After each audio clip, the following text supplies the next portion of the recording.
When you see a person being led away in handcuffs, that person is generally a black male. And again, that tells you these people, these poor people and people of color, are the criminals in society. It's not just that it portrays communities of color badly, it's also that it's not an accurate presentation of the crime problem, because it doesn't let us know the fact that, yes, the majority of drug users are white, for example, or that African Americans are most likely to be the victims of crime. You know, it leaves out all the background. Media like a simple story with a hero and a villain and a beginning and an end.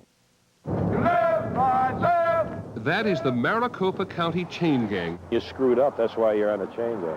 Sheriff Joe Arpaio loves the publicity that his methods attract. It helps at election time. Jail should be punishment. You should never live better in jail than you do on the outside. There is no danger of that here. Hotter than hot in the summer and cold in the winter. You're lucky you got a blanket. What are you worried about? $80,000 it costs.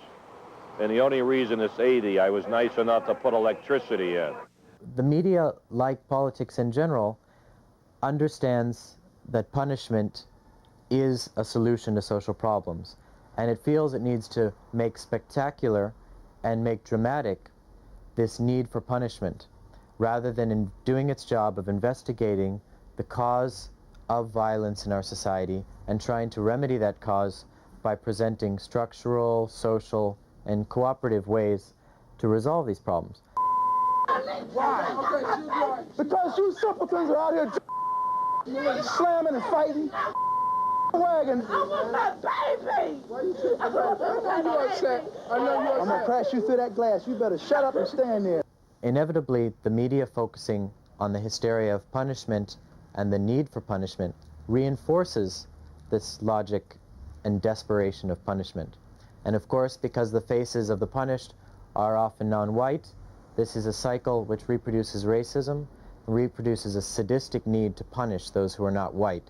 The Senate Majority Leader is in the Golden State this weekend, ignoring GOP rival Pat Buchanan and focusing instead on the November matchup against Bill Clinton. He used the gas chamber at the San Quentin prison as a backdrop to call for stiffer penalties for crime.